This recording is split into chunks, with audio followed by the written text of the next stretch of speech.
I always pay attention to language. It's probably because I speak a lot and I love to write. But a few things that we say when someone is playing terrifically, we say they're in the zone, they're in flow.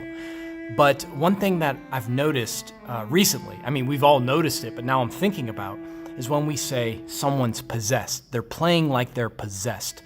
What does that mean exactly? Well, I think it means two or three things. Number one, it means when someone's playing possessed, their conscious mind has shut off.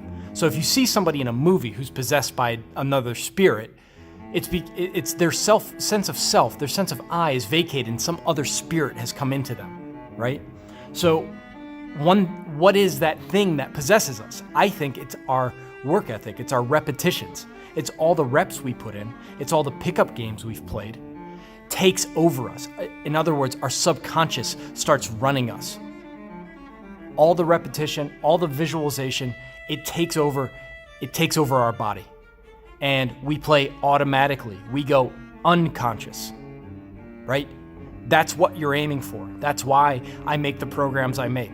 How often can you get to that hyper zone? How often can you become possessed by your work ethic, possessed by your subconscious and your unconscious? And speaking of unconscious, I think a second element of this possession is that you've been possessed by what we would call a Jungian archetype. It's part warrior, it's part monk.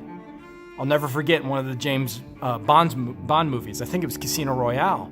M says, I want you to be part monk and part hitman. And that's what you are on the basketball court. You have a silent mind, but you're also a savage. You're also out there dominating. So you're possessed by these archetypes. Archetypes are these psychic energies that exist in the collective unconscious. Everybody has access to these archetypes. So you see someone in the zone, they have that warrior face. They have the breathing pattern of a samurai or of a monk seated in meditation, and at the same time they're performing. In Taoism, they say action without action, or actionless action. It's like you're a stillness and you're moving at the same time. It's a beautiful thing to watch someone who's been possessed. Sometimes this possession gets its own name. Kobe called it the Black Mamba. I know Beyonce calls herself Sasha Fierce. I know dancers, performers, CEO that when they step into a meeting room, when they step on stage, they say a switch flicks on and they're a different person. They become possessed. They do things that the normal them would not do. So, how do you get possessed? How do you get to this level of possession? Well, it's a weird combination of things. Number one, you have to put in a ton of reps. Reps to reign.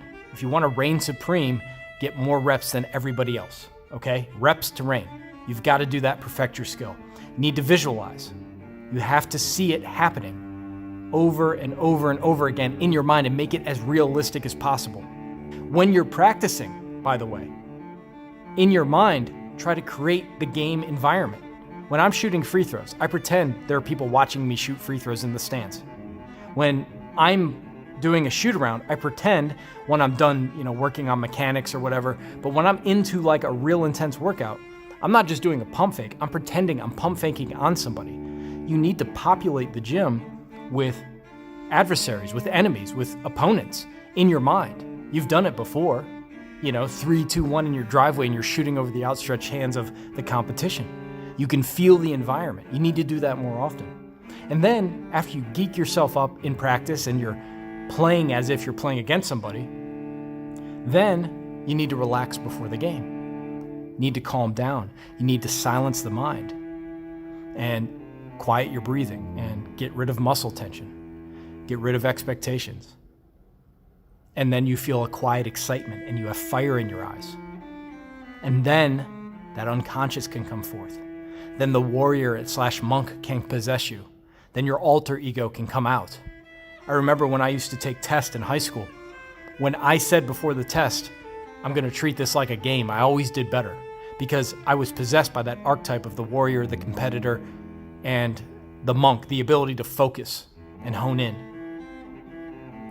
So when you play, try to become possessed. You're a different person. And let me make one more point we've talked about on this channel a lot, is there's two types of possession really in a game. There's the defensive possession, which is more intense, and then there's the offensive type of possession where you're a little calmer, a little smoother. It doesn't mean you're not smooth on defense, and it doesn't mean you can't dominate on offense. But it's almost like two separate possessions, and as you cross half court, you're switching personalities. Slightly. Still the same, but there's a slight variation of intensity. So, anyways, I was thinking about possession. I'm going to talk more on this. I just love looking into the eyes of killers when they're in the zone, in any sport, in any field, in any endeavor.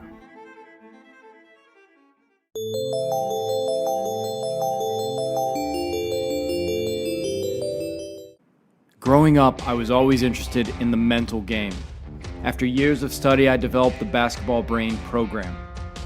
My life is devoted to helping others achieve their greatness. I hope you'll like, subscribe, and if you take a chance with the Basketball Brain program, I promise you your game's going to reach levels that you never thought possible.